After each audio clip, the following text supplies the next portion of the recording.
Welcome back to the hyperbolic coding chamber. We are back once again. It is a chamber where we force ourselves to deal with danger, relative harm, unpleasantry, and suffering. So this is where we currently are. I've been doing some thinking and we have been making good progress. I think in the moment it can definitely be hard to feel like this is the case, but progress is being made. We are currently I'm sure there are people who could do this in far less time and effort. For example, I was watching someone by name, I think it was Colin Galen. Legendary competitive programmer, could probably fry LeetCode in a matter of a week or two. But what is the point of the comparison there? We're two different journeys, so I think it'd just be like that. But I think there's definitely a competitor within my brain that is telling me somehow I should be able to solve this. I should be able to get through 2,500 problems faster, but maybe that's just the self-talk. So at the end of the day, what else can one do than lay another brick? So just interesting things to think about. I think someone said the other day that the difference between desire and purpose is something like desire tastes. The desire sweeten the pursuit, but when you actually achieve it, it's nothingness. And purpose is somewhere on the other hand where like the pursuit is relatively unpleasant, but the reward is general contentment. I would say this is a lot like how this feels. I definitely wouldn't go so, I would go so far as to say that LeetCode is my purpose. I think that's a joke, but I wouldn't say LeetCode is the purpose, but I think there definitely is something to doing this that definitely makes me reflect on just what the point of anything is, really. Because every day I show up to do this, it's generally, I would say for the first 100 or so days, it was just torture. Now it's not torture so much as it is fun to make more progress. But still, there are some sessions in between where it is relatively just torture. So I think that's just interesting. But I think what's also interesting is that progress has been made. And I think there definitely is something, I don't know, when I look at the number of problems, it's not that many problems. People have solved more, and they're mostly easy. But I don't know, I think there's something to sticking something, at least for me. So I think there is a general sense of accomplishment, even though there's still a long road to go. So we're only 8% complete, but hopefully we'll be much further along in the future. And yeah, it'll just be interesting to have finished all the problems. I can't see a universe where we don't finish it, which is probably a good thing, but also kind of balls, because some days I definitely don't want to do this. All this to say, suffering now, pleasantry later. Or suffering now. There was also another thing I was reading on Hacker News. I think where someone was talking about being a musician in the robotic and how becoming a robot, basically a person who made literally a song a day, they ended up finding what they were looking for, because eventually it gets easier and easier to make the music, and what's left is the output. And what I'm trying to say is the problems that we solve are ultimately transient, but the skills we build along the way, or the progress we make, is kind of the reward, and that kind of feels forever, which is kind of cool, because the work is torture, but the output is pretty much a decision tree we have access to in our brains, which is kind of cool to see that, this is something that's kind of intangible, but it's just interesting. There's a long way to go. Very, very long way to go. And we're not even that far in. We're only like 168 days into this. A longer thing would be like 500 days, where I think it would be much more interesting. But still, I'm going to be honest, it feels like a strange mix between an eternity and not too much time has passed. Some days I look back on all the days and I'm like, where did all the time go? Other days, I'm like, this is taking an eternity, and by the time we finish all these problems, I'll be 80. But then I sit back and I think, well, what would be the problem if I was 80 and I solved all these problems? But who knows? All this to say, it's not. I don't even know if this is about LeetCode anymore. Maybe it's personal now. So I should probably made this. I should have been like this. I actually don't know if it's about LeetCode anymore. I don't know if it ever was though, because usually when people ask me why I'm doing this, I say it's just a vehicle to train focus.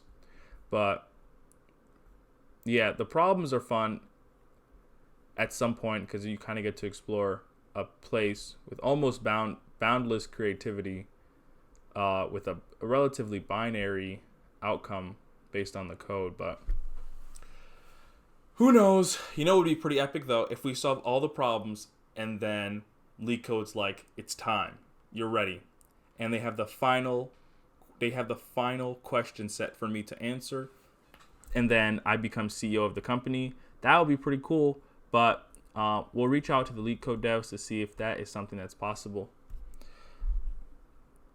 Just interesting.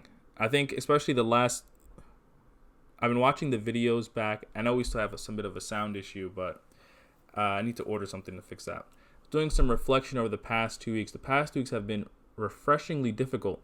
It's a difficulty that reminds me of the beginning, which is just very strange. I never struggled this much to do these problems. Not even do the problems, to show up to do the problems, but the last 2 weeks have been particularly difficult. I'm not exactly certain why. But the cool part about practicing showing up is that after 100 days or so, it actually became it wasn't that difficult to show up, which was good. It was still hard to do the work though, but it wasn't that hard to show up. The last 2 weeks though has just been difficult to show up, but I still do the work as usual. I think it's just interesting because you would expect, you would expect that it would have been easier to do the problems. Not easier to do the problems, but it would have been easier to mechanically bring myself to solve these problems after all these things have passed, after so much time has passed. And in a way, the answer is yes and no. It is easier to show up most of the time now, whereas in the beginning it was harder to show up almost every single time. So I guess once we hit over 100, I just assumed that it would be easy to show up every single day. But it's more like a wake-up call, I guess, that there's still progress to be made in terms of resilience. So made it to 168 days, but I still wouldn't say that we're resilient at all. So maybe I'll revisit this at day 365. Then I can say that I did it every day for a year, and then I think I would feel much better then. That being the case, besides the point, I'm going to say all of my transitionary phases. Need I say more? Shall we? That being the case, furthermore, this is where we're at. So I think I should do some thinking on just a bunch of different things. So we shall see. But the challenges won't stop because I think it is personal now. But also, it's just very interesting. I think I need to do some introspection to figure out what's going on. But at the same time, sometimes the brain wants what it wants. And I think my brain wants me to stop. But I refuse to stop. So it is interesting.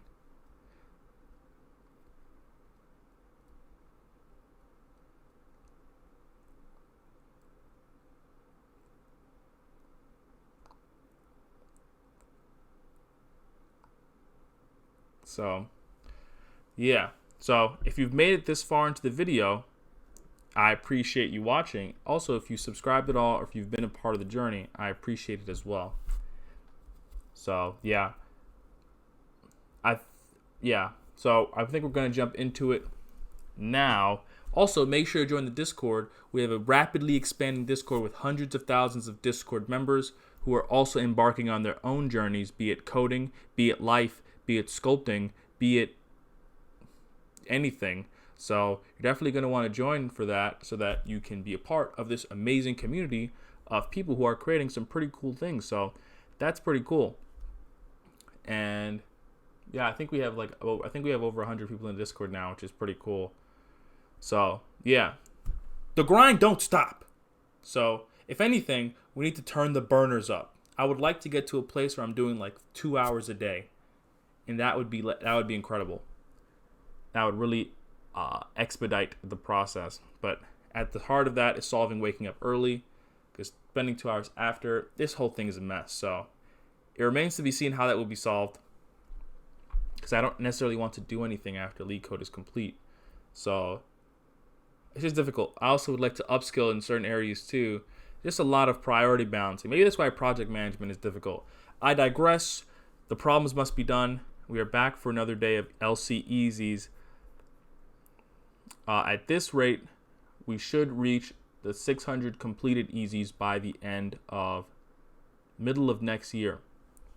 If we're going at one problem a day, hopefully we should start going faster. Also, I was going to mention a whole article about perceptual learning. We'll talk about that tomorrow.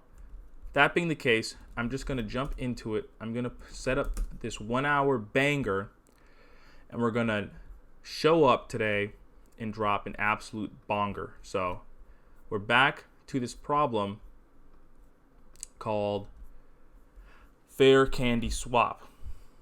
Now we have Alice and Bob, who have a different total number of candies, right? You're given two integer arrays, Alice sizes and Bob sizes, where Alice sizes sub I is the number of candies of the ith box of candy that Alice has, and Bob sizes sub j is the number of candies of the jth box of candy that Bob has. I'm not really reading this for myself. I guess if someone was going to read the problem, I'll let them read it now, because I hate reading a problem while someone else is reading it. Since they're friends, they would like to exchange one candy box each, so that after the exchange, they both have the same total amount of candy. The total amount of candy a person has is the sum of the number of candies in each box they have.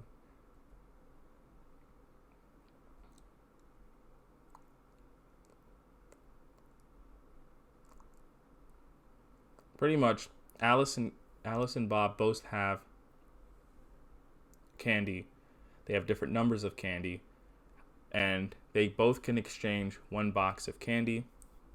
If they both can exchange one box of candy, what box can they both exchange so that they end up with the same number of candy?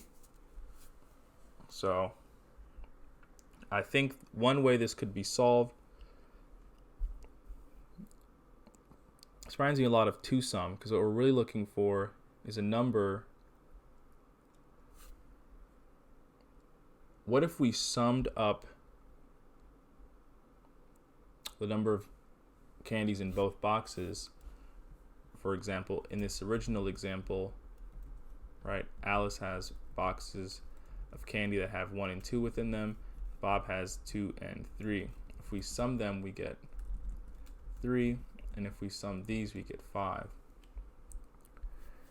But if we create an array, for example, what if we create an array such that that number at that index is removed from the sum?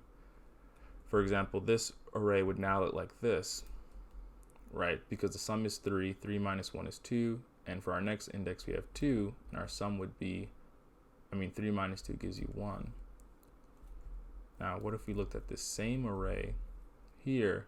5 minus 2 would be 3, and 5 minus 3 would be 2.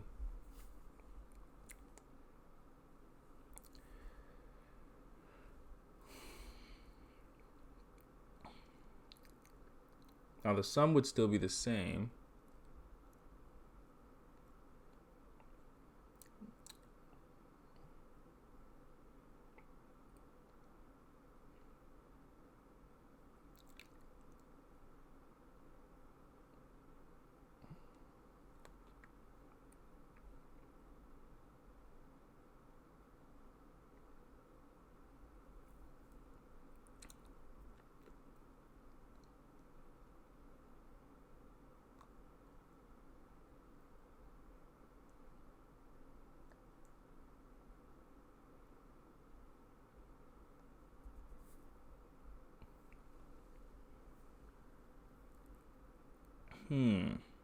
Now, why would this array be useful?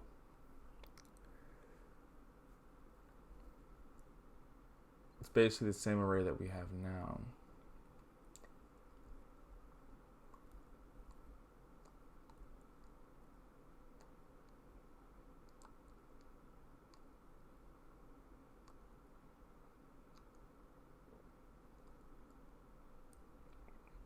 We're looking for a fair candy swap, however. So if we're looking for a fair candy swap,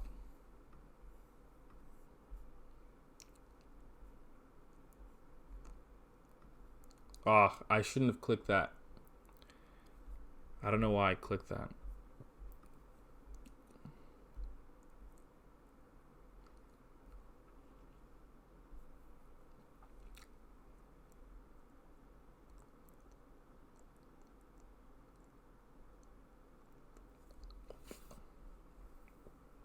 We have Alice size, which is 1, 1, which is 2, 2. And how do we know that the output which we're trying to create, how do we know that the exchange should be 1 and 2? Well, we know that the numbers we're looking for exist in the array.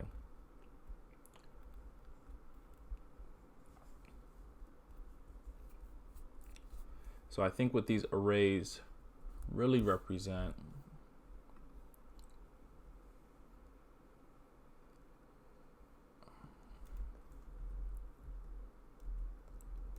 I think if we add one more, it's easier to see. I'll add 1 here. What we get now is 6. And what they can still exchange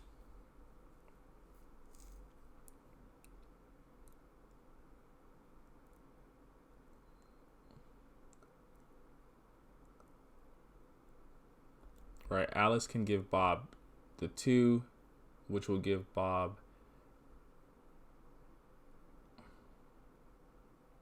8, and then Bob can give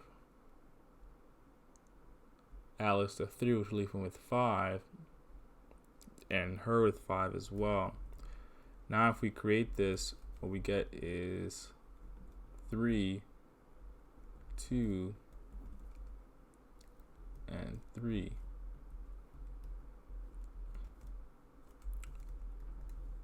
And what we get here is 4, 3,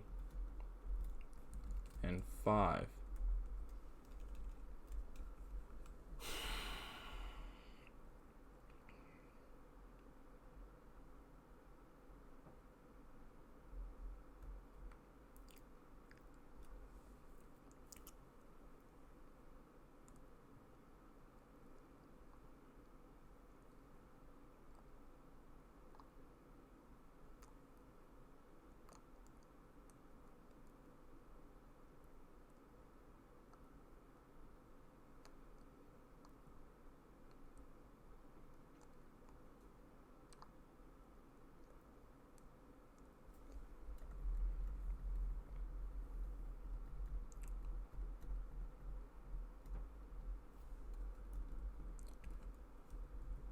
I think I'm trying to see a pattern where there may not be one.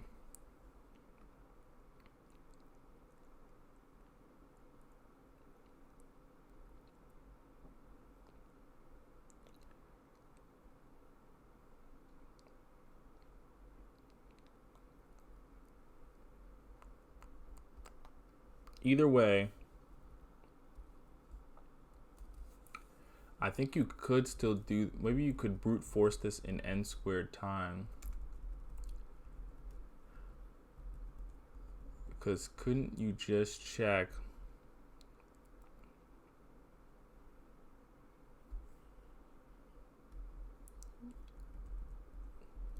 right? If we say, okay, Alice gives Bob the number at the first index, which is 1, right? She gives him 1, right? Now Bob's sum is now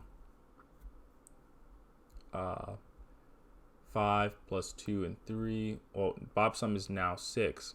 Now Alice's sum is now 2. Is there anything in Bob's number, in Bob's array, that we can subtract that will give her the same number? And I think if we do that, we should be able to get a palatable answer. So we'll calculate what will we need for that?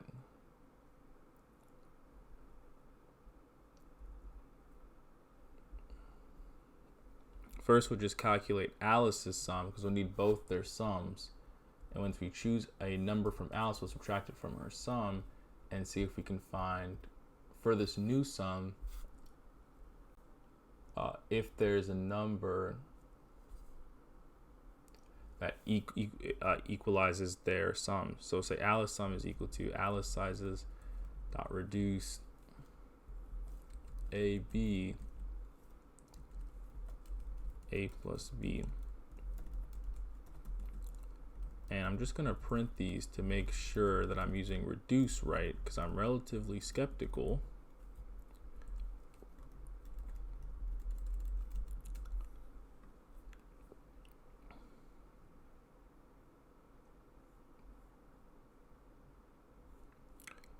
I have to change Alice sizes to Bob sizes, but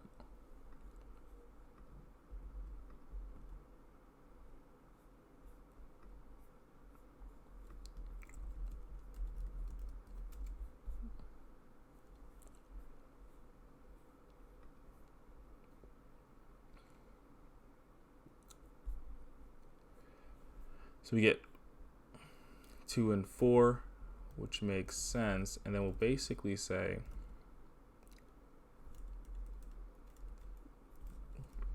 let Alice candy of Alice sizes, right? And we'll do the same thing.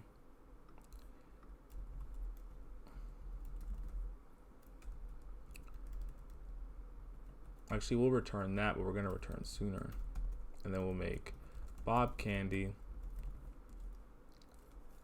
of Bob sizes. And we're basically just going to say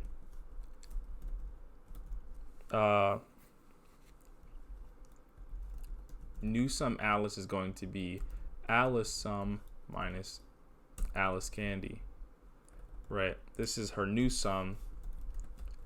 If she gives up this particular piece of candy, then we're going to say is if new sum Alice, right, equals Bob sum, right, plus Alice candy minus Bob candy, then we'll return Alice candy and Bob candy.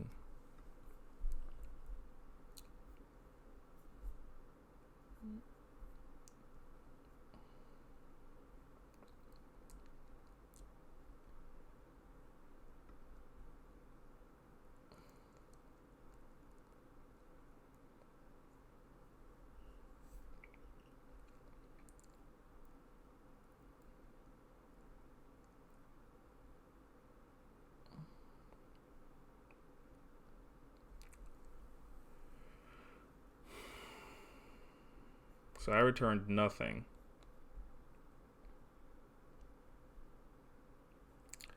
But Alice candy of Alice sizes, Alice's new sum will be Alice sum minus Alice candy. Then we iterate over all of Bob's candies and we say if Alice's new sum is equal to Bob's sum plus the candy Alice gave Bob minus the candy Bob will give Alice.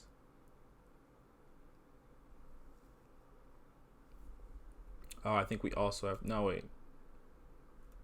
Oh, we have to say new Alice's new sum plus Bob's candy.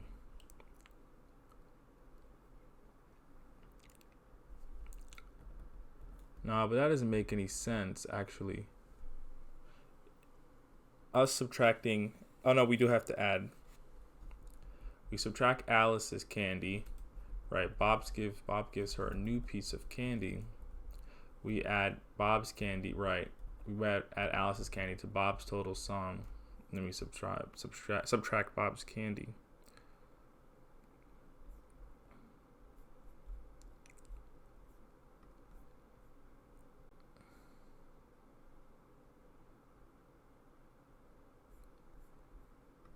I see.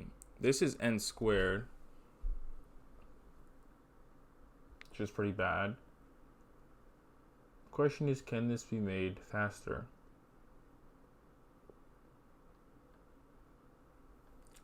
Well, it's not n squared. I guess it's A times B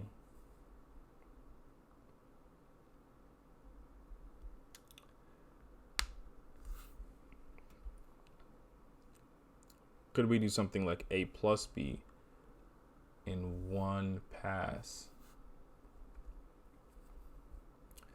I think we could if we loaded in all of the values into some sort of set. Then we wouldn't have to do this check here. What we're really checking here is if we look at Alice's new sum, if we look at Alice's new sum and we subtract Bob's candy,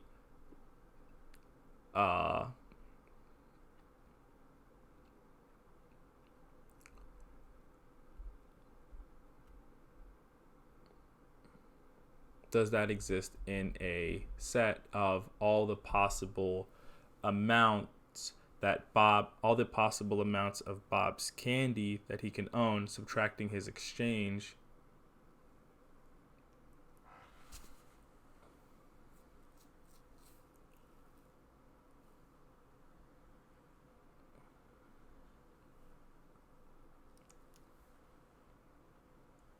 Because we can always add Alice's candy.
This is n times A times B.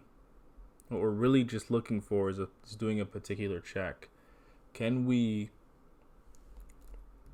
remove this for loop somehow and encode these checks as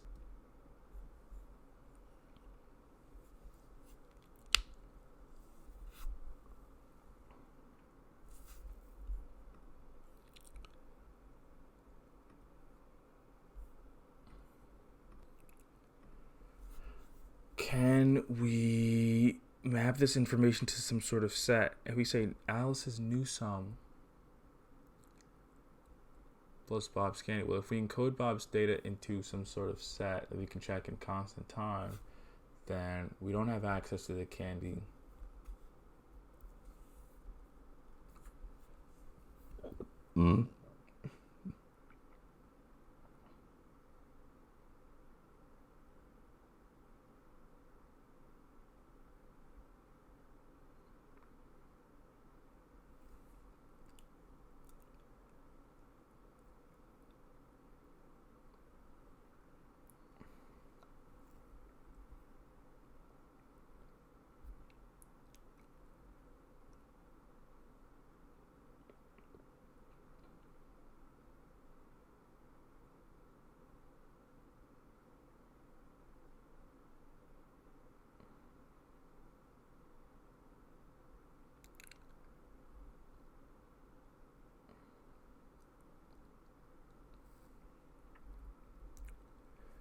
The numbers are linked because they're just trying to reach the same ground, the same leveling.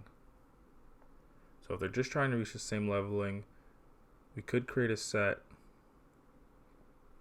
such that the number stored in the set is the sum of the candy subtract minus the current bag of candy. That would signify, that would create a set of Bob's sum exchanged.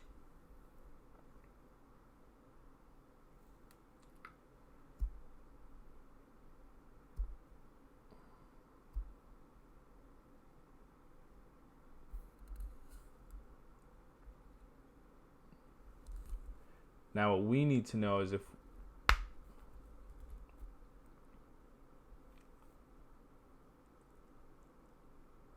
we had an array of the same thing for Alice, we need to know that if we subtract the two values themselves, do they exist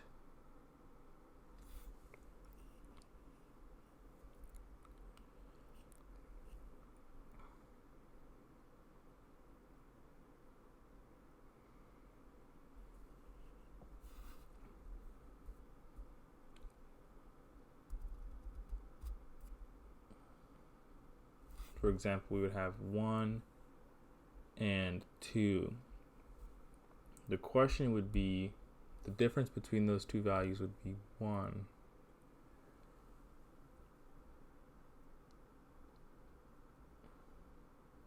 The question there would be, does Bob have something that he can offer Alice that would take her from a 2 to a 1? That would be 2 minus 1, and he does. Maybe the other question would be, if that's true, does Alice have something she can give to Bob such that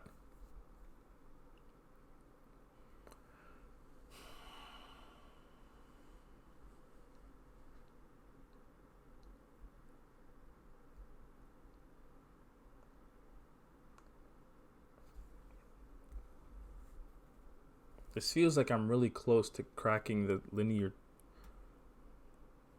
A plus B solution.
This feels very solvable.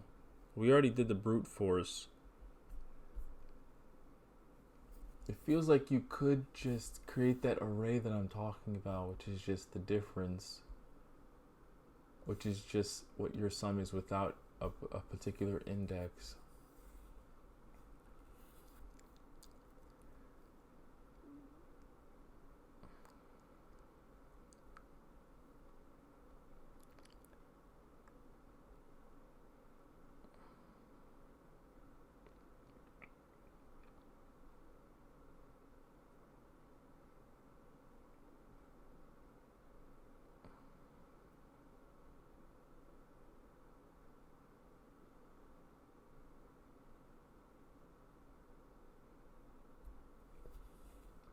Maybe I'm thinking of something different the wrong way. Maybe you can't not search the whole space. Maybe all you can do is search faster.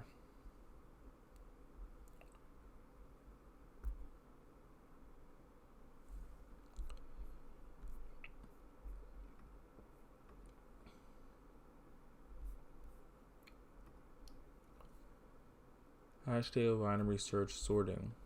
How could we apply sorting here?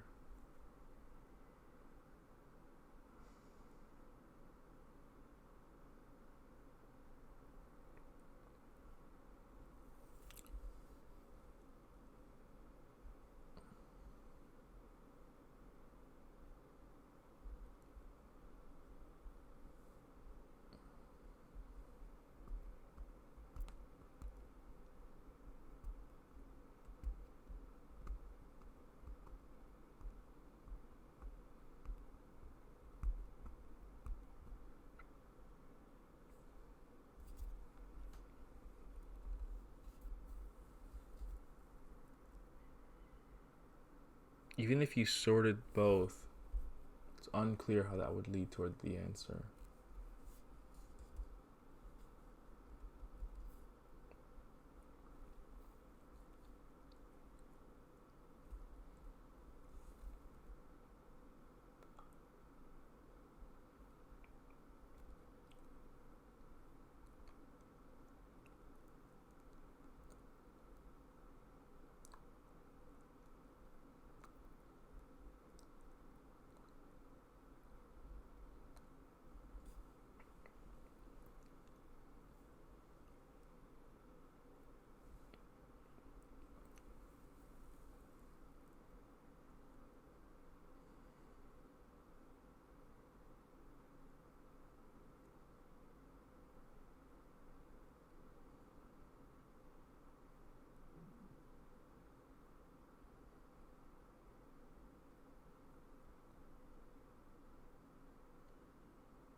What if we took a longer example like 1, 2, 3, which ends up at 6?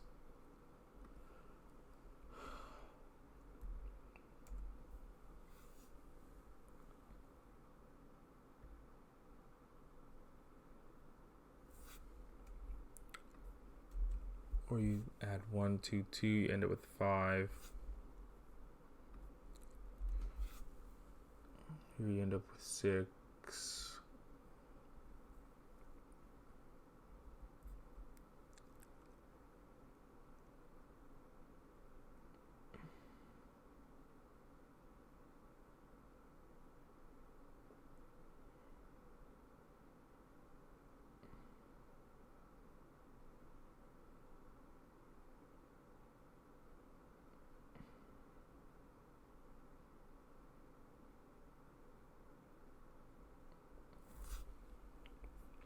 See, in this case too now, the distance is too large to cover.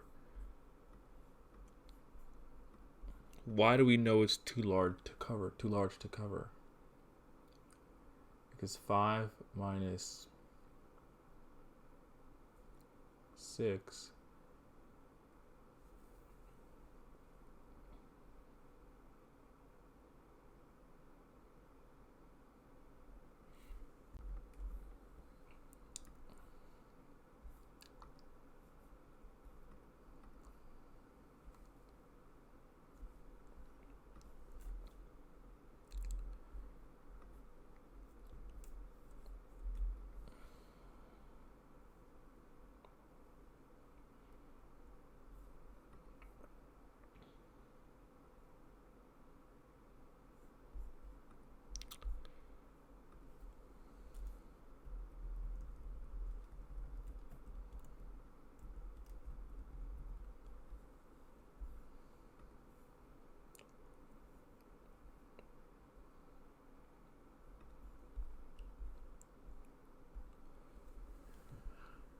You're in it with 8 minus 6. What if the difference is larger than that?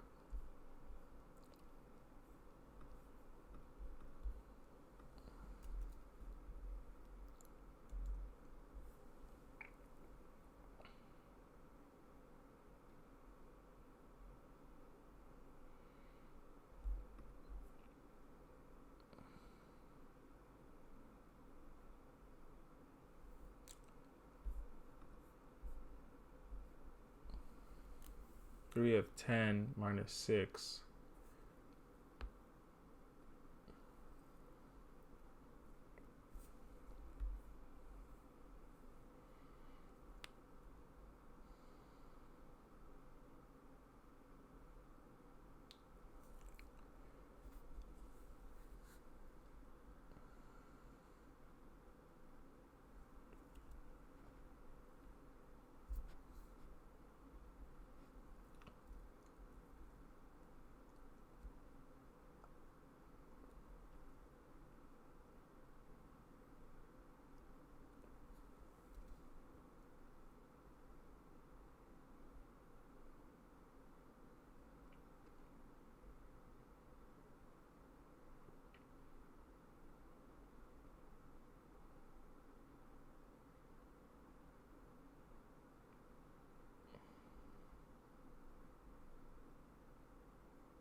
I'm not seeing how binary search can help us here. How is binary search helpful?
I spent 40 minutes thinking about how to make this linear time.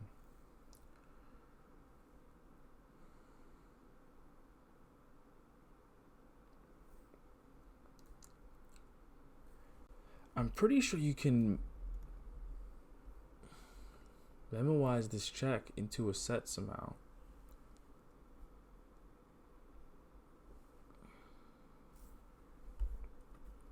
If I look at it, what this really is Alice sum minus Alice candy plus Bob candy.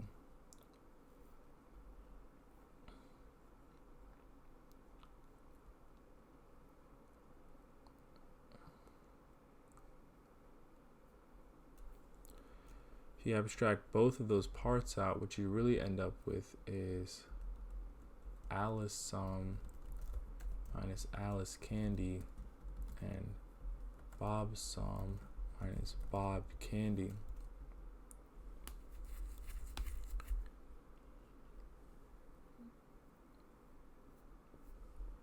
Then on both sides, what you're really left with is, does Bob candy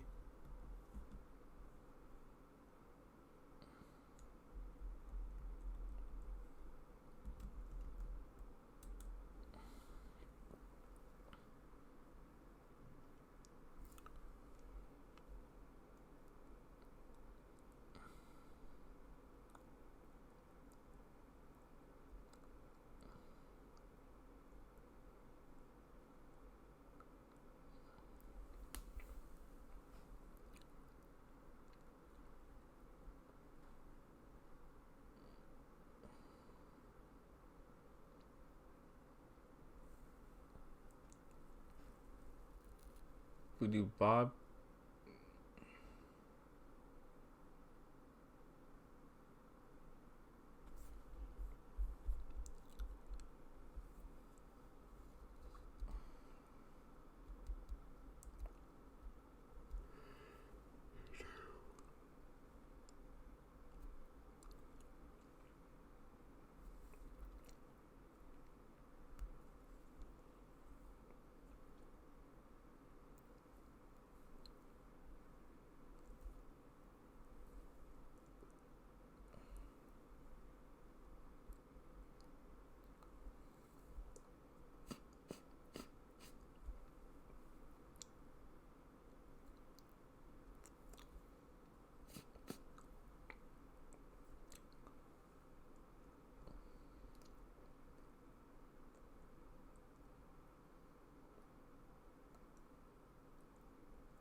Yeah, we're trying to look at the solution because this is perplexing me. Alice swaps candy X. She expects some specific quantity of candy Y back. Say Alice and Bob have total candy S and A, S, B respectively. If Alice gives candy X and receives candy Y, then Bob receives candy X and gives candy Y. We must have S, the sum of Alice's candy minus X plus Y equals the sum of Bob's candy minus Z plus X, which is what we did. For a fair candy swap, this implies Y is equal to X plus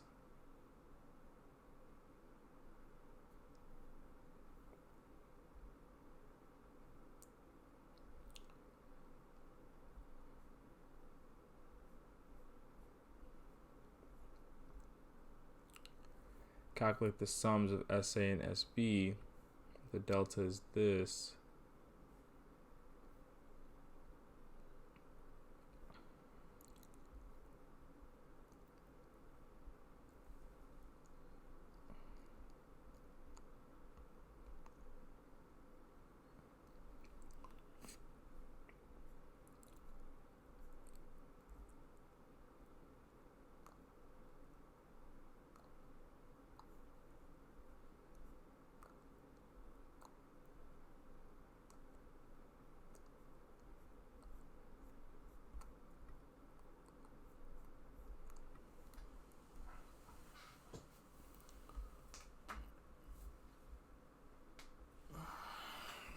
I think I see what they're getting at here.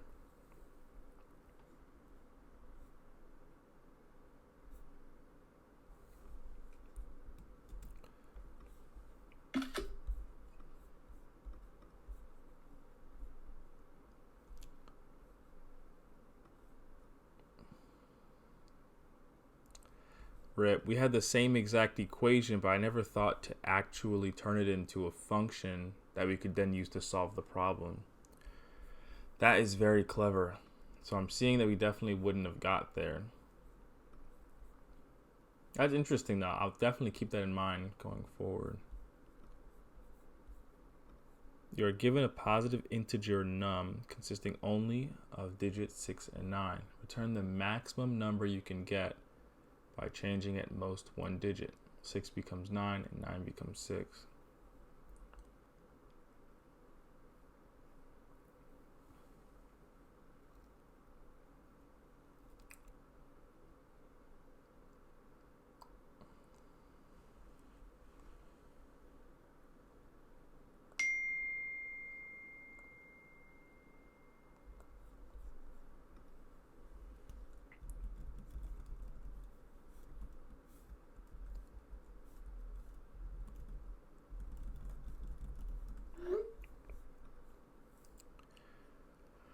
Consisting only of digits 6 and 9. Wouldn't we just have changed the most significant bit to 9? Unless it's already 9, then we would just change the next one. I think we just have to change the most significant 6 to 9.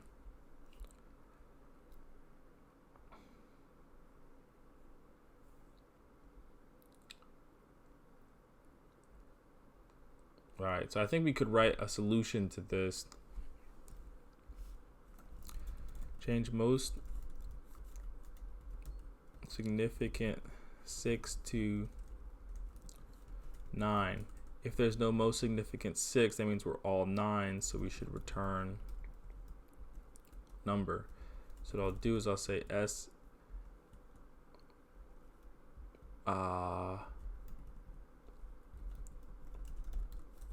turn the number into a string, and we'll basically just iterate over the number going forward. I is less than s dot length I plus plus, and we'll just say if s sub I equals 6, then we'll say s sub I equals 9, and then return s dot join